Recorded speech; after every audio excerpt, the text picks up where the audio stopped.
সাল্লাল্লাহু যে ওসিয়তগুলো করছে সেটা হলো তিনি বলছেন লা তাখাফ ফিল্লাহি লাওমাতা লাইম, হে আবু যর, আল্লাহর পথে চলার ক্ষেত্রে নিন্দুকের নিন্দা কোনো পরোয়া করবে না।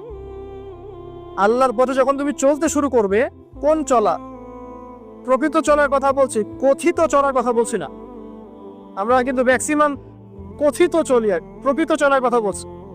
মানে ইসলামের বেসিক প্রতিটা বিষয় আপনি মেনে চলেন, এটা প্রকৃত চলা। এবং নিষেধ, বেসিক নিষেধ সব ছেড়ে দেন, এর না প্রকৃত চলা। আর কথিত কি বাইন বাই মুজাজ্জাবিনা বাইনাহুম, মানে এদিকেও আছে এদিকেও আছে, মানে যখন যেদিকে বাতাস সেদিকে ফ্লোর। ঠিক আছে, পাবলিক দেখলো একটা ফতোয়া দিলাম, পাবলিক চেতে গেল, ফতোয়া চেঞ্জ করে দিলাম, মুজাজ্জাবিনা বাইনাহুম।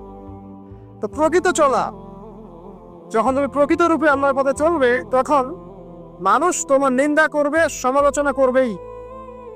মানুষ নিন্দা করবেই, সমালোচনা করবেই। এটা নবীগণের সুন্নাত। নূহ আলাইহিস সালাম থেকে শুরু করে মুহাম্মদ সাল্লাল্লাহু আলাইহি ওয়াসাল্লাম পর্যন্ত এমন কোনো নবী নাই যাকে তার কওম তিরস্কার করে নাই, বের করে দেয় নাই, অত্যাচার করে নাই। কোনো কোনো ক্ষেত্রে নবীদেরকে হত্যা পর্যন্ত করা হচ্ছে।